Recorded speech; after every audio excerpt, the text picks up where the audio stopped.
आने वाले 4 वर्षों के लिए अमेरिका विश्व की दिशा तय खूनी घड़ी आई है।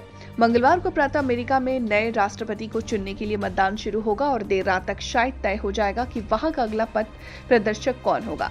वैसे तो अमेरिका के राष्ट्रपति चुनाव में कुल 8 प्रत्याशी हैं, लेकिन मुख्य मुकाबला भारतीय मूल की उपराष्ट्रपति डेमोक्रेटिक पार्टी की प्रत्याशी कमला देवी हैरिस और रिपब्लिकन पार्टी के प्रत्याशी पूर्व राष्ट्रपति डोनाल्ड ट्रंप के बीच है।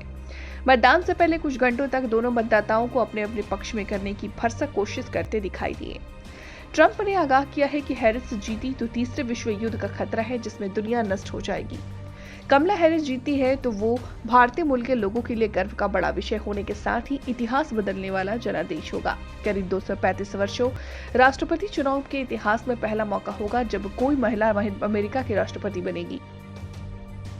प्रचार के अंतिम दिन कमला हैरिस ने अश्वेत और अरब मूल के मतदाताओं को अपने पक्ष में करने के लिए प्रयास किए, जबकि उनके प्रतिद्वंदी डोनाल्ड ट्रंप ने पेंसिल्वेनिया की रैली में खुद पर हमले के लिए सहानुभूति प्राप्त करने की कोशिश की। ओपिनियन पोल जता रहे हैं कि दोनों प्रत्याशियों के बीच कड़ा मुकाबला है। 60 वर्षीय कमला को हर वर्ग की महिलाओं के बड़े हिस्से का समर्थन मिल रहा। 78 वर्षीय ट्रंप को लेकिन लैटिन अमेरिका देशों से संबंधित मतदाताओं और पुरुषों का बड़ा वर्ग समर्थन दे रहा। मंगलवार को मतदान की निर्धारित तिथि से पहले ही अमेरिका के 7.7 करोड़ मतदाता वैकल्पिक तरीकों से मतदान कर चुके।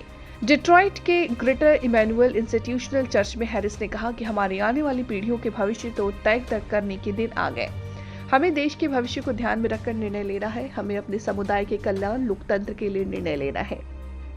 इसके बाद मिशिगन के स्टलॉन्सिंग में करीब 2 लाख अरब मूल के लोगों को संबोधित करते हुए हैरिस ने कहा कि गाजा और लेबनान में आम जनों की मौतों और मुश्किलों पर दुख जताया। उन्होंने कहा कि बीता 1 वर्ष गाजा के लोगों के लिए दुखदायी रहा है। अब लेबनान में वही हो रहा है।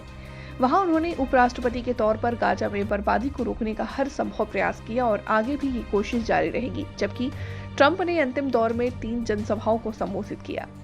टेली प्रमोटर से परे रख करके ट्रंप ने चिर परिचित बिंदास अंदाज में लोगों को संबोधित किया। उन्होंने उन ओपिनियन पोल को फर्जी बताया जो कमला हैरिस को मुकाबले में बता रहे हैं।